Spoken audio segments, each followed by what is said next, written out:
Art festival ঘোরার পর তারপর আমরা চলে গেলাম সোনাঝুরি হাট। হ্যাঁ বন্ধুরা, সোনাঝুরি হাট আমাদের এখন কলকাতাতেই চলে এসেছে। কলকাতার নিউ টাউনে সোনাঝুরি হাট বসে প্রতি শুক্র, শনি, রবি, ঠিক অ্যাক্সিস মলের ব্রিজের নিচেই। দেখতেই পাচ্ছ, এবার আমরা মানে হাটের মধ্যে প্রবেশ করেছি। তো দেখো কত সুন্দর সুন্দর জিনিস এখানে বিক্রি হচ্ছিল। যতটা পেরেছি তোমাদের সঙ্গে শেয়ার করার চেষ্টা করছি। তো এখানে হাতের কাজগুলো দেখো এত সুন্দর লাগছিল।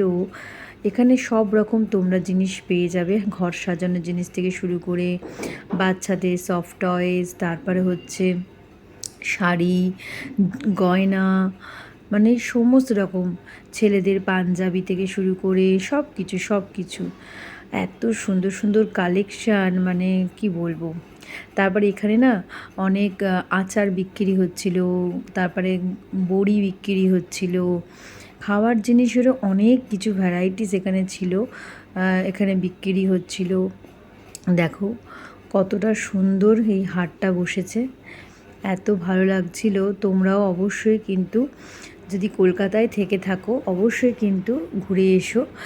আর দূরের বন্ধুদের জন্য বলবো যে তোমরা যারা এখনও পর্যন্ত শান্তিনিকেতনে ঘুরে আসতে পারোনি, তো তোমরা কিন্তু এই কলকাতার এখানে এসে এই অ্যাক্সিস মলের সোনাঝুরি হাট থেকে কিন্তু ঘুরে আসতে পারো, ভীষণই ভালো লাগবে। এত সুন্দর সুন্দর কালেকশান, মানে কি বলবো, এত ভালো লাগছিলো। ঘর সাজানোর জিনিসগুলো দুর্দান্ত, এত ভালো লাগছিলো। এখানে পেতলেরও অনেক মূর্তি বিক্রি হচ্ছিল। তারপরে শাড়ির কালেকশানগুলো খুব সুন্দর। আর এই দেখো ঘর সাজানোর জন্য কত এখানে শোপিস এখানে বিক্রি হচ্ছিল, দেখো শুধু, খুব ভালো লাগছিল।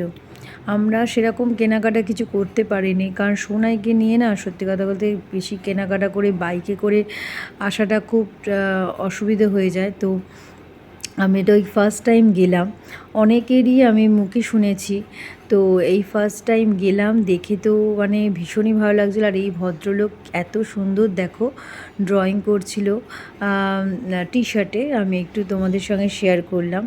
আর এখানে জুয়েলারিগুলো দেখো এত ভালো লাগছিল, পাঞ্জাবি, তারপরে হচ্ছে টি শার্ট, তারপরে হচ্ছে ছেলেদেরও অনেক রকম আইটেম এখানে কিন্তু বিক্রি হচ্ছিল। ঘর সাজানোর জিনিসের জন্য কিন্তু তোমরা অনেক কিছুই এখানে নিতে পারো, অনেক কিছুই এখানে পাবে তোমরা তোমাদের পছন্দ মতো।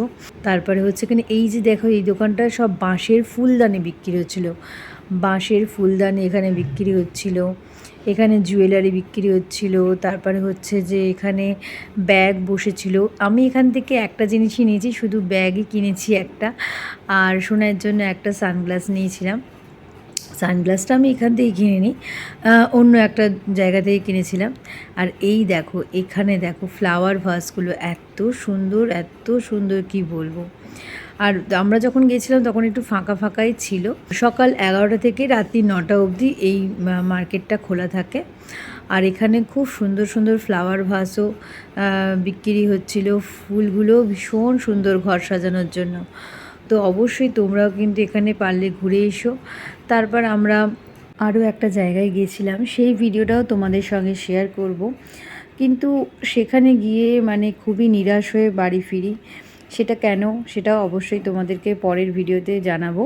আর এই দেখো এই সানগ্লাসটা কিনেছিলাম, আর এই ব্যাগটা কিনেছিলাম। ব্যাগটা তো আমার বেশ ভালোই লেগেছে, আর সানগ্লাসটাও বেশ খুবই সুন্দর ছিল। কিন্তু দুঃখের বিষয় যে সানগ্লাস উনি মানে পরতে চাইছেন না, মহারানী সানগ্লাসটা খালি ছুঁড়ে ফেলে দিচ্ছে আর ওটাকে নিয়ে খেলছে। এই জন্য এখন ওকে সানগ্লাস শুধু কেনাই হয়েছে, পরানো হয়নি। যদি পরাই তো অবশ্যই তোমাদের সঙ্গে শেয়ার করব কেমন লাগছে সোনাইকে সানগ্লাস পরে। তো এই হলো আমার সোনাঝুরি হাটের ভিডিও। তোমাদের কেমন লাগলো অবশ্যই তোমরা কমেন্টের মাধ্যমে জানিও। আর তোমরাও একদিন সহ পরিবারে ঘুরে আসতে পারো, তোমাদের পছন্দের জিনিস এখান থেকে তোমরা কিনতে পারো। খুব সুন্দর সুন্দর জিনিস, আবারও বলবো, মানে এত সুন্দর জিনিস চোখ ধাঁধিয়ে যাবে তোমাদের, এক কথায় খুবই সুন্দর জিনিসগুলো এখানে তোমরা পেয়ে যাবে। তা আমরা কিছু ফটোও তুলেছি, সেইগুলো তোমাদের সঙ্গে শেয়ার করে দিলাম। আবার নতুন কোনো ভিডিওতে দেখা হচ্ছে, টাটা।